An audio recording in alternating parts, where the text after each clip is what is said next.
আমার না পরিবারেই আমি দেখে এসেছি এই লড়াকু ব্যাপারটা। আমার দাদু ছিলেন স্বাধীনতা সংগ্রামী, এই দেশের জন্য অনেক কিছু করেছেন। তো তার থেকে ইভেন আমার বাবা আর্মিতে, এক্স আর্মি।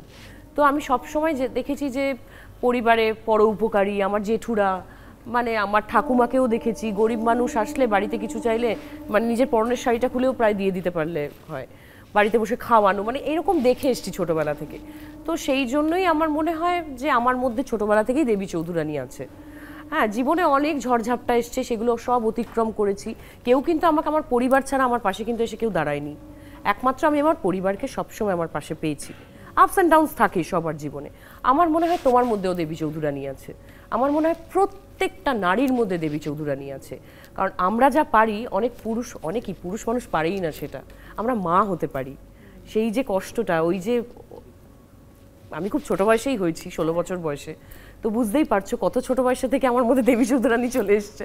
তো আমি মনে করি শুধু আমার মধ্যে নয়, প্রত্যেকটা নারীর মধ্যে দেবী চৌধুরানী আছে। আমার মাকে দেখেছি, কারণ আমার বাবা যখন বিভিন্ন জায়গায় পোস্টিংয়ে ছিলেন, আর্মিতে যখন ছিলেন, আমার মা কিন্তু আমাকে আর দিদিকে বড় করেছে বেশিরভাগ। তো আমার মাকে আমি দেখেছি, মায়ের থেকেই শেখা।